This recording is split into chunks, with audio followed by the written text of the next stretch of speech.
Estamos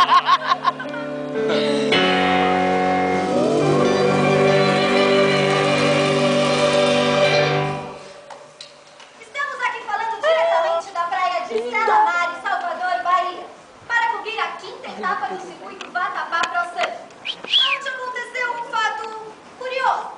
Os surfistas Tiguribinha, Bala Fogo, Zonueva e Antônio Maurício de Almeida Peixoto, fundadores do grupo Surfistas de Cristo, impediram a ação do salva-vidas que tentava salvar um surfista que se afogava no local.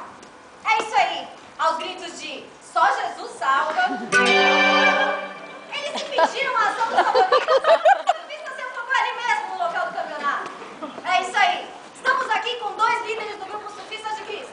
São eles, o Tiguribinha...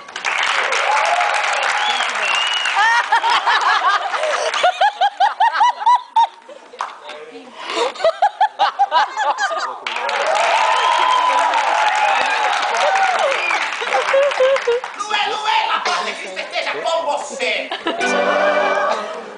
isso aí. Tiguribinha, por que Surfistas de Cristo? Ah, pequenita! Porque nós outros cara era maior sem noção. Nós outros era assim, algo viciado. Viciador.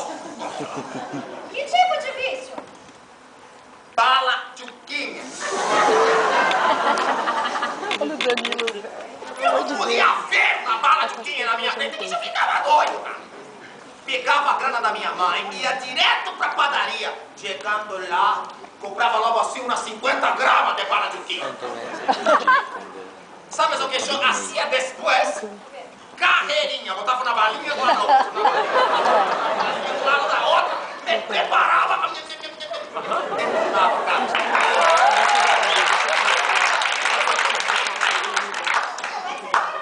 Foi aí que eu conheci a Bíblia.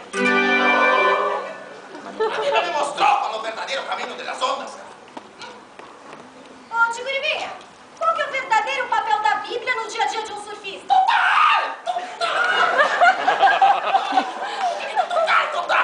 De manhã, de tarde, de noite, na baladinha. A Bíblia pequenita está todo o tempo com a gente, sabes? Quando eu abro a Bíblia, é naquela parte do dilúvio que o Moisés abre um tubão para cá. Abre um tubão para